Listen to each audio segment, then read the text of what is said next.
Acción, tu revista mensual de cine y series, con los mejores estrenos de cine, fichas y reportajes coleccionables, series de televisión y 4 pósters todos los meses. Búscala en tu kiosco.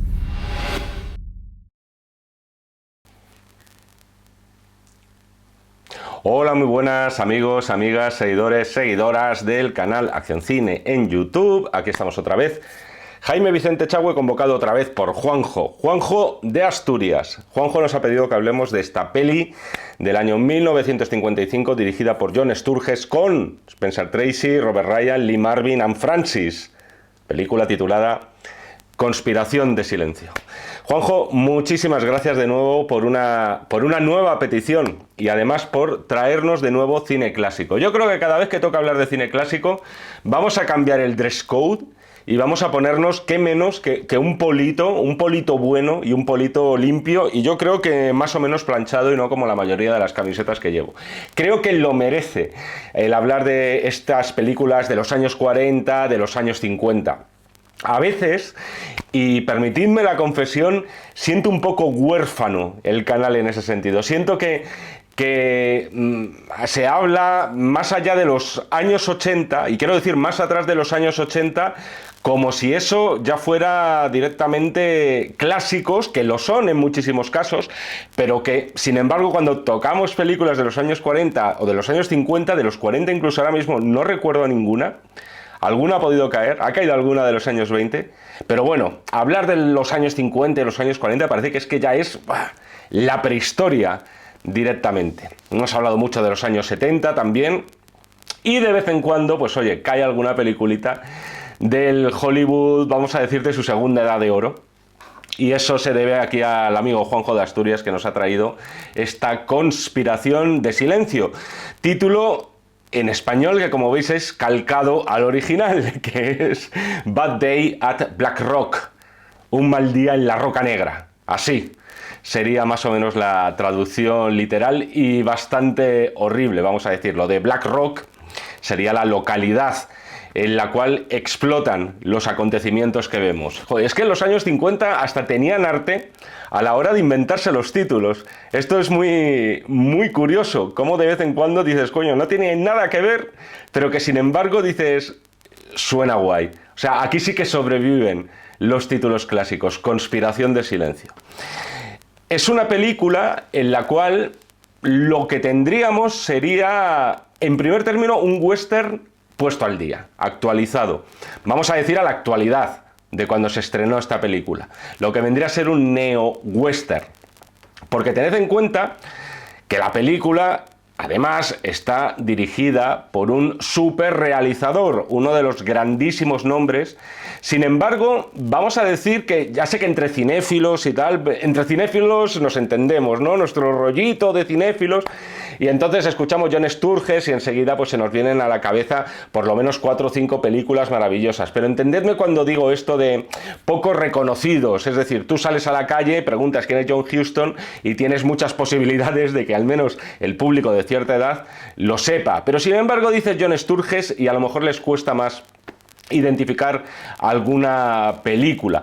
Y eso es un poquito sangrante teniendo en cuenta que todo el mundo, o todos ya con cierta edad, conocemos La Gran Evasión, todos conocen Duelo de Titanes, todos, que por cierto era Duelo en OK Corral, todos conocen Los Siete Magníficos, y estas son algunas de las tarjetas de visita que tenemos de John Sturges. Y en ese sentido no deja de ser natural que él, en esta historia de Conspiración de Silencio, ambientada en la actualidad, él quisiera al final imprimir ese aire de western, como algunas de las películas que os acabo de citar. No es un mal título, como veis, en castellano. O sea, al final se parece tanto como un huevo a una castaña, pero en este caso se ha acabado imponiendo.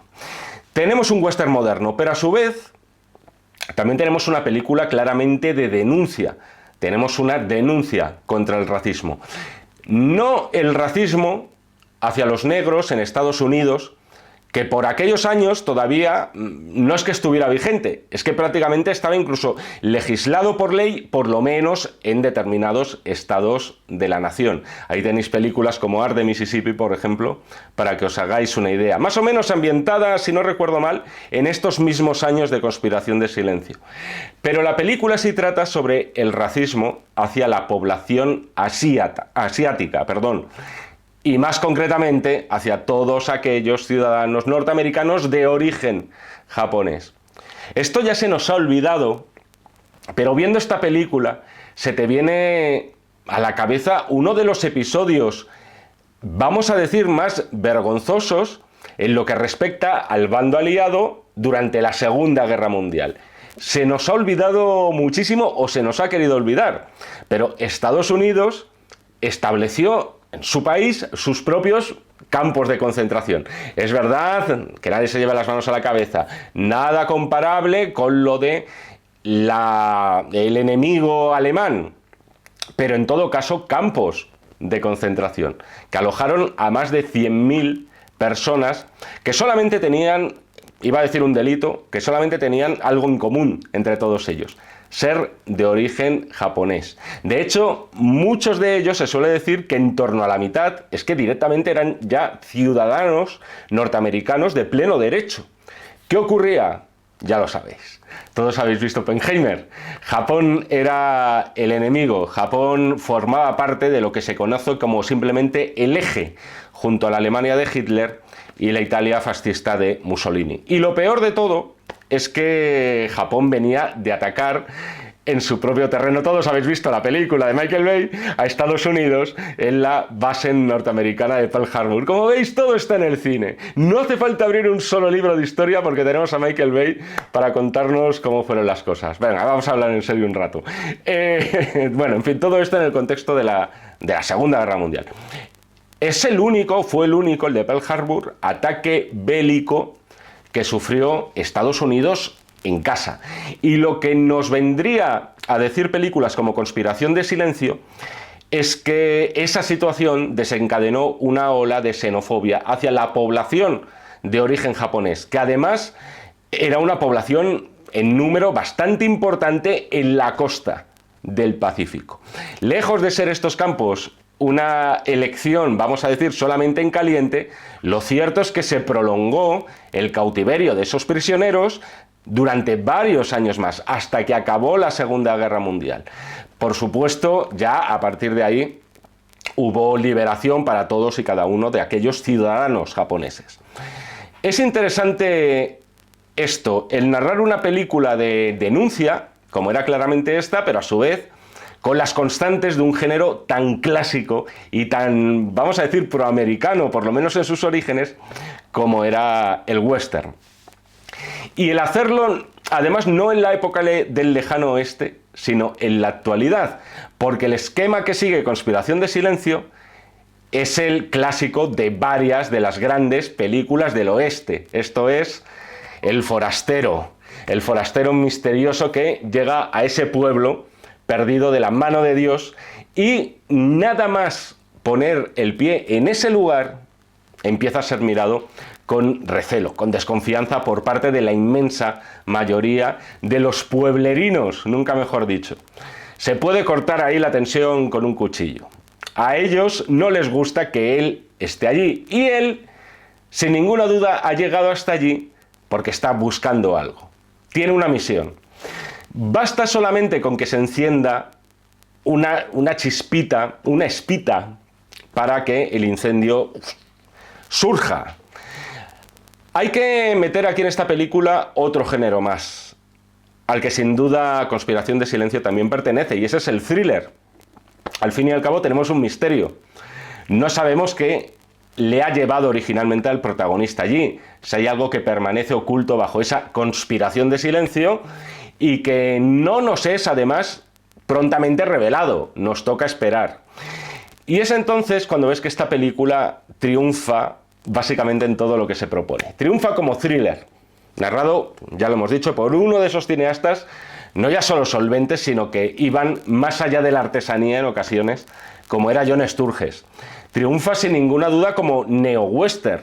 en el sentido de que pese a que los protagonistas llevan traje, corbata y sombreros propios del siglo XX, sus actitudes, sus reacciones, luego veremos unas cuantas mitiquísimas, son propias del género del oeste. Y sin ninguna duda es una película que triunfa también en lo que es su denuncia, ese mensaje de odio irracional a una determinada etnia, lo que vendría a ser, por otro lado, sin ser esto, una película bélica, vendría a contarnos como una de las muchas heridas que una guerra acaba provocando es la fractura social. Y luego, y lo quería dejar para este momento, Conspiración de Silencio triunfa también al contar con, iba a decir un personaje maravilloso, pero en este caso sería más bien un personaje maravilloso encarnado también por un actor maravilloso, el bueno de Spencer Tracy.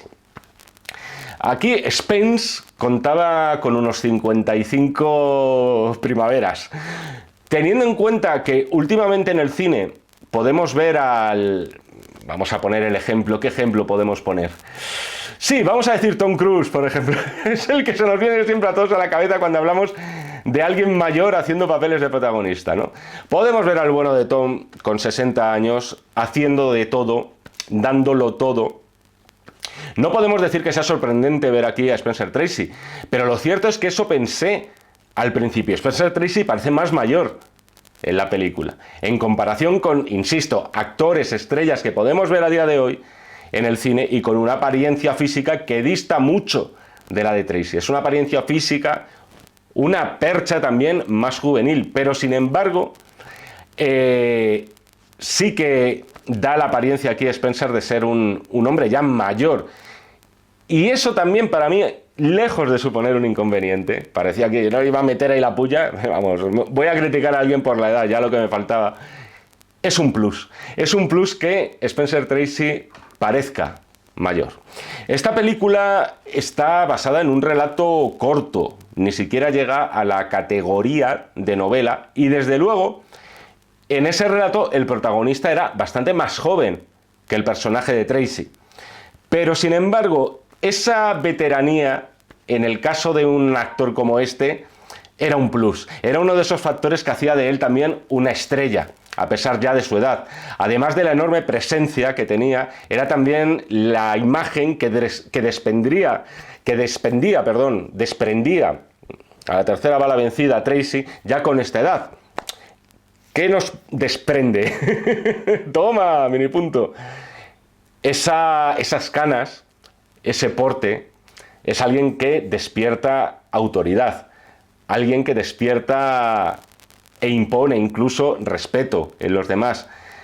Y en este caso vendría a ser como ese cowboy moderno, ese viejo vaquero ya veterano, que llega a un pueblo perdido de la mano de Dios y que sin duda está buscando problemas. Y él es muy consciente de que está buscando problemas. Y le vemos además, lo importante de todo, controlar todo el rato la situación. Pero bueno, esto, si os parece, lo hablamos más adelante. Todo esto para deciros que esta es una película para mí prácticamente sin tacha. Una película maravillosa en los 3 géneros que nos propone, que no son pocos, de verdad. Es una película a la cual le voy a dar una calificación de 5 estrellas como 5 soles. Y vamos ya a hablar de las cosas que más me gustan de la película. Habrá alguna que no me guste, ya veremos. Es que ahora mismo no recuerdo ninguna, de verdad, pero bueno. Vamos por partes. El inicio. El inicio, como os decía, no puede ser más western. Aquí directamente lo que tenemos es la llegada del tren al pueblo, con unas localizaciones magníficas, por cierto, que tienen pinta de ser, últimamente lo menciono en todos los vídeos, a lo mejor me estoy columpiando, pero que tienen pinta de ser un trucaje tipo matte painting, pero realmente logrado. Luego tenemos a esos habitantes, los poquísimos habitantes que hay en este Black Rock, que se giran atentos ante la llegada de ese forastero, viendo bajar a este hombre. Además, la indumentaria, la ropa de Spencer Tracy en la película, lo que es el diseño, vamos a decir, visual del personaje, es también otro de los puntos favorables. ¿Cómo le vemos a Spencer Tracy? Le vemos siempre a este señor con un traje, un maletín y siempre la mano metida en el bolsillo. y nada más. Creo que le vemos así durante prácticamente toda la película. Ya de algún modo te viene a despertar como cierta rectitud, cierta disciplina de guerrero. Luego nos enteraremos de que es un personaje, de que está manco. También es una película western por lo sudorosa que es, lo calurosa que es esta película. Uno tiene la sensación de que siempre nos está dando el sol, que la gente que está bajo el sol de Black Rock verdaderamente se está achicharrando allí. Esta es una película, como os decía ya, creo que lo he mencionado como unas 7 u 8 veces, tipo western, y esto lamento no haberlo dicho hasta ahora, porque ya llevamos un cuarto de hora y no he mencionado a nadie más. Pero ya no es solamente western por un personaje como el de Spencer Tracy, es el resto del reparto. Robert Ryan, Ernest Borgnine y Lee Marvin. Todos ellos tipos pétreos, tipos durísimos. Es una colección maravillosa de tipos duros como rocas y que efectivamente hicieron westerns. Que harían más westerns después de Conspiración de Silencio y que sin duda son 3 pedazos de villanos maravillosos a la hora de crearte mal rollo y sobre todo mucha incertidumbre. Son de esos personajes ante los cuales tendrías serias dudas de darte la vuelta porque sabes que en cualquier momento puede venir la puñalada o en este caso el tiro por la espalda. La propia escenografía de este pueblucho de Black Rock, la puesta en escena con esas 4 casas mal contadas, parece que o bien nadie vive allí, o bien los pocos que viven en este Black Rock no quieren saber nada del resto de sus vecinos. Eso es algo que también te remite al lejano oeste. Voy a batir el récord, por cierto, en este vídeo de tocarme la nariz, ¿vale? Porque ahora me ha pillado en un momento que después del Vicks Vaporub puedo respirar por la nariz todavía, pero ya os digo que puedo batir el récord. Este es un tic muy feo, lo reconozco, pero que en caso de resfriado es que es inevitable. Vamos a hacer el gran esfuerzo. A ver, seguimos con las analogías del western. Tenemos un sheriff, también hay un sheriff en esta película, aunque un sheriff que pinta más bien poco. Y luego que tenemos también del western, un enterrador. Cada vez que me toque la nariz, y es la última vez que hablo de este tema, chupito, ¿vale? Si estáis viendo este vídeo, echad se toca la nariz, chupito, ya vais a ver cómo vais a acabar. No me quiero olvidar tampoco del personaje de Anne Francis, la cual, vaya acotaciones, Anne Francis, la cual en principio puede, y solo digo que puede, parecer una tabla de salvavidas ante la hostilidad que va a encontrar desde el principio Spencer Tracy. Sin dejar nunca de lado esos aires del cine del oeste, todo el rato tenemos la sensación, más que de estar en una peli western, de estar en un thriller de suspense también, precisamente porque ya no es el lejano oeste. Se supone que las cosas ya no son esa ley de la selva que podía imperar 100 años antes. Los crímenes ya no es tan fácil que se queden impunes y sin embargo algo oculta la gente de este pueblo, porque la desconfianza de todos hacia Tracy es casi enfermiza y eso de algún modo ya te predispone. Por ejemplo, esto se transmite también en algunos planos que tienen la profundidad suficiente como para mostrarte siempre a alguien al fondo de esos planos, no quitándole el ojo de encima al personaje de Spencer Tracy, que por cierto recibe aquí el nombre de MacReady.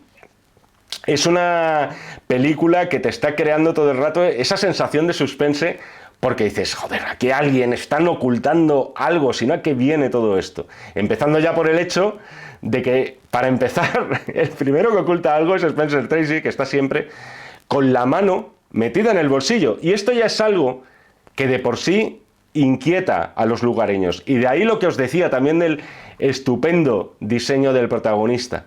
Pero no es la única ocultación. A su vez, el personaje de Tracy esconde la verdadera intención por la que ha ido a visitar ese pueblucho. Y a su vez, los habitantes del pueblo también están escondiendo algo. Como veis, hay misterio en esta película.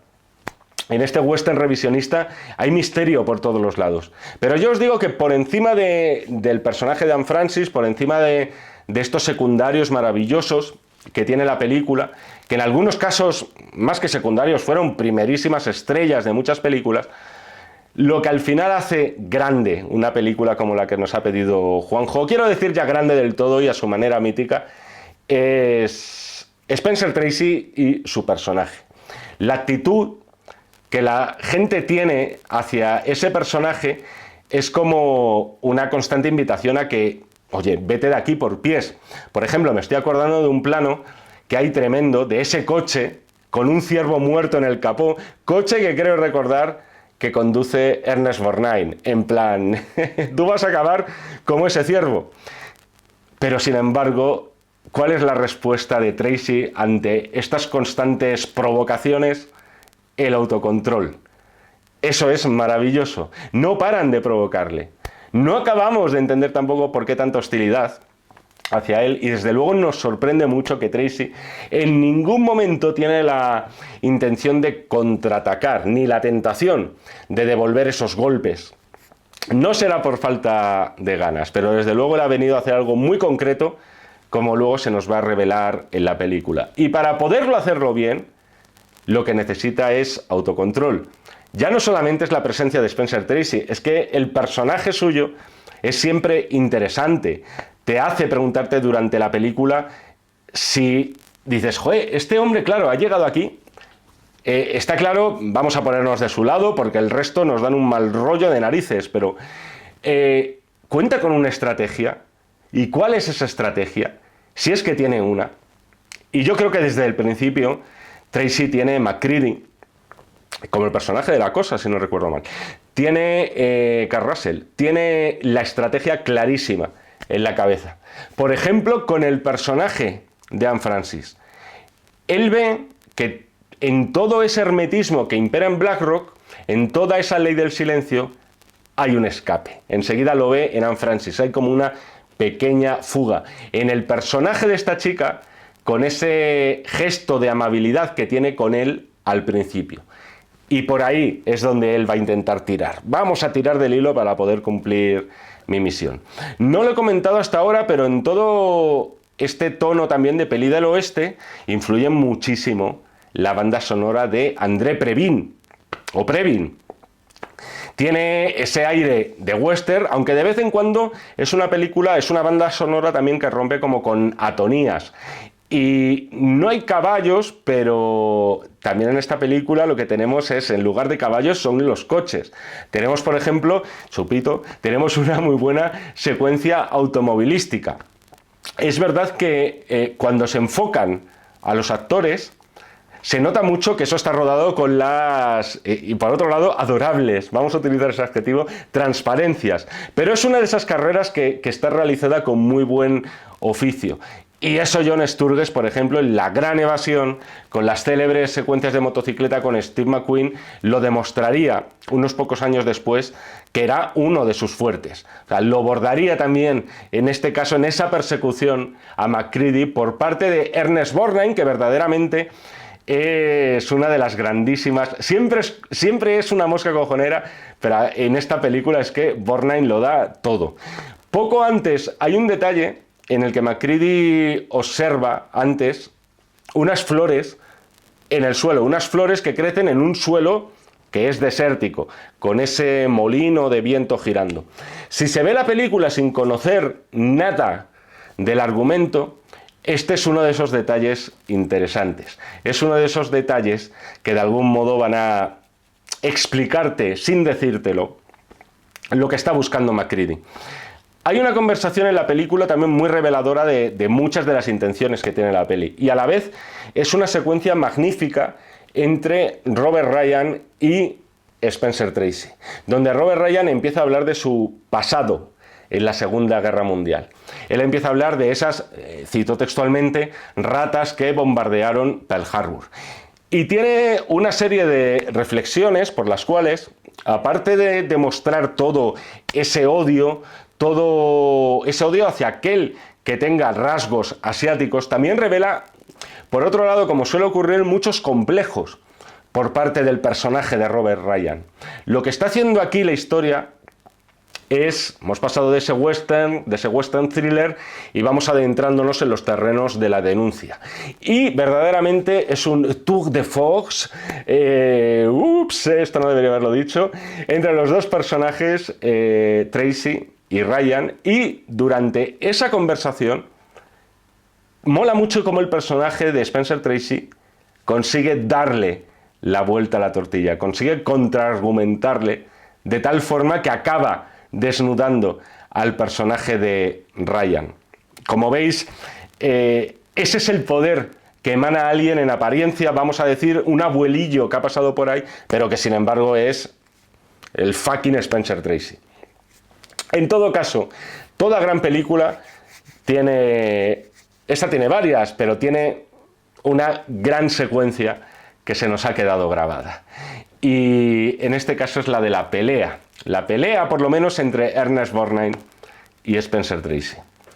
Están en el restaurante, está Ernest Borgnine, insisto, una mosca cojonera de cuidado. Es de esos actores que han nacido, Borgnine, para interpretar a una serie de roles muy específicos. Y aquí está clarísimamente en su salsa. Otra vez Borgnine provocándole y sucede la magia. Lo que estábamos ya deseando ver, que es que Spencer Tracy saque los 5 dedos a pasear un rato con sus respectivos nudillos. Porque hemos visto además todo el rato la contención cuando Spencer Tracy ha tenido ya motivos de sobra para sacar la porra a pasear en un momento dado. Pero os diría que en este caso el proceder de Spencer Tracy, el proceder de su personaje, es toda una lección de vida aquí. Sobre todo por las contestaciones, primero, que da, insisto, sin despeinarse nunca, sin quitarse el sombrero, diciendo que si le pego aquí, ahora en público, el otro simio de ahí atrás podrá apelar que fue en defensa propia. Y ya cuando esto dices hasta que hemos llegado y ya le ponen la mano encima, es entonces cuando la cosa está allá y Tracy le da ese inolvidable cate, como decíamos antes, en el cuello, que le deja sin respiración. Y después Borgnine va por más, y efectivamente va a recibir más. Y recibe toda una señora paliza con una sola mano. Es, de verdad, uno de los momentos estelares que tiene esta película, además rematada con esa llave final. Y aparte del gustirrinín que te da ver a Spencer Tracy hacer esto, no hace sino acrecentar esa aureola de misterio en torno al personaje. O sea, está claro que este señor no es un abuelete sin más que va buscando a alguien por ahí porque tiene mucho tiempo libre. Esta paliza Ernest Borgnine revela que Spencer tiene un pasado. Se puede decir también que hay cierta alegoría, lo digo despacito porque si dices alegoría muy rápido parece que estás diciendo alegría, pero mal. Hay cierta alegoría política en esta película, en el sentido de que lo que estamos viendo en este pueblo de Black Rock es una suerte de dictadura del más fuerte. O sea, en este pueblo hay un momento dado en el que Ryan le quita la placa al sheriff, de forma literal, que le da en un momento dado al sheriff ahí por ponerse digno y dejar de comer donuts. Y le da la placa a Lee Marvin, que también no nos decepciona en esta película, el bueno de Lee, nunca decepciona, y es otra pieza de cuidado. Creo que fue además el propio Juanjo Asturiano, si no recuerdo mal, corrígeme Juanjo, el que me pediste en su día código de Lampa, que ahí el Lee Marvin estaba para comérselo. Como veis, el sistema, vamos a decir, político en este pueblo es perverso, o sea, es prácticamente peor que una dictadura, es un microcosmos que te revela un caciquismo aterrador. Poco después se resuelve el misterio de la película, porque el personaje de Spencer Tracy sigue tirando. No sería justo decir que sigue tirando de las debilidades de ese pueblo, sino que tira al final de los pocos hilos de humanidad que quedan en ese pueblo. En este caso, tira de ese chico joven del hotel. Es ahí cuando ya se lo revela. Hay muchas especulaciones. Joder, ¿quién es este tío tal? No es un policía, no es un detective. Esto no hacía más que preguntárselo los malos de la película, los vaqueros malos de dónde ha salido, qué quiere, tampoco es agente del FBI. Spencer Tracy solamente es un veterano de guerra que va buscando a un hombre, a un japonés cuyo hijo murió en combate. Y ese chico le salvó la vida a Spencer Tracy. De hecho, le dieron una medalla por eso a ese chaval y él quería devolvérsela, esa medalla, al padre.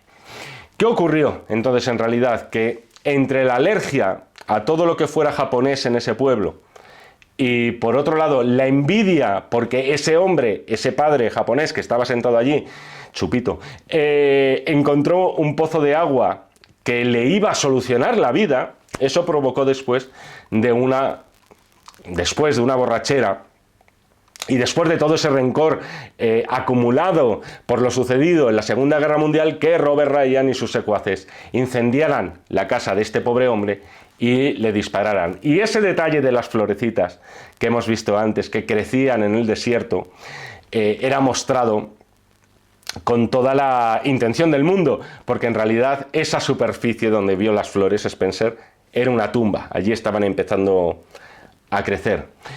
Esta es una película por lo general muy diurna, o sea, al final estamos hablando de un tiempo y de un espacio también muy limitado dentro de ese tiempo.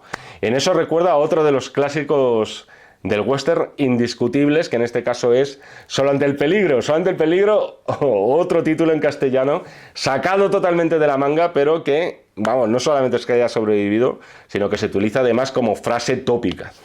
Todo lo que le sucede en la película a Tracy, yo creo recordar, y estoy ya tirando de cabeza, yo creo que no debe ser más de un día aproximadamente, ¿verdad? Bueno, además si la película se llama Un día malo en Black Rock, posiblemente sea poco más de 24 horas. Todo ha sucedido en muy poco tiempo. Y después de media película, ya se hace de noche. Eso quiere decir que se va acercando el final de todo. Hay otro momento estupendo en esta parte, que es durante la huida del personaje, o mejor dicho, la persecución a la que es sometido el personaje de Spencer Tracy, en este caso. Se sirve de la que era su amiga, ex amiga, vamos a decir, Anne Francis, pero sin embargo la Francis le ha traicionado. Encontramos ahí un plano estupendo, por cierto, el de ella iluminada con el faro del coche.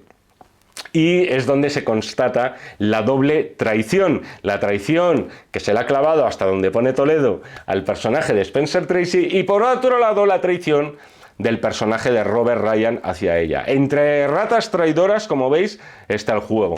Y aquí es donde el veterano de guerra vuelve a sacar la porra, vuelve a sacar sus habilidades para el combate. El tío, insisto, este tema de la discapacidad es también interesantísimo en esta película. Y de hecho, si os metéis en alguna web muy especializada en castellano en películas, como base de datos, veréis que uno de los subgéneros que tiene es el de discapacidad.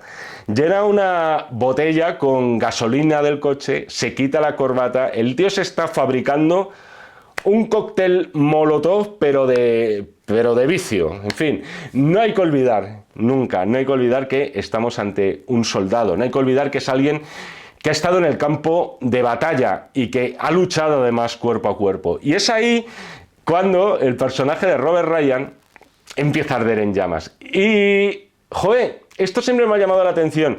MacReady, digamos que en ese momento tampoco es que se mate precisamente por ayudarle, es decir, ha puesto bastante más esmero y más energía en crear ese cóctel molotov que luego en intentar salvar de las llamas a Robert Ryan. El momento del epílogo de la película, despedida ¿dónde? En el tren, western, el vaquero, el forastero. La verdad es que cada vez que haya dicho western en este vídeo, también os invito a que toméis un chupito y luego me lo contáis cómo os va. El forastero, el vaquero, llegó en un tren y en un tren se va a volver. Ha transcurrido todo, suponemos, en un solo día. Ha sido 24 horas de escándalo.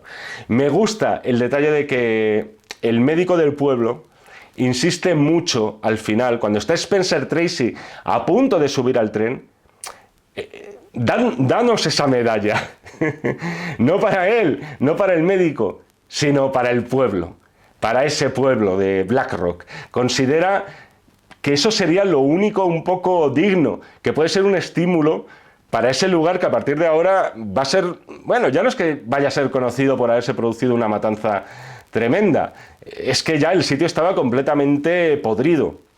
Lo cierto es que no es mal detalle que lo pida este médico, y no es mal detalle que Spencer Tracy decida dársela antes de subir a ese tren. Es una medalla, al fin y al cabo es un símbolo de nobleza, es un símbolo de valentía, que es sin duda lo que le ha faltado a este pueblo, nobleza y valentía.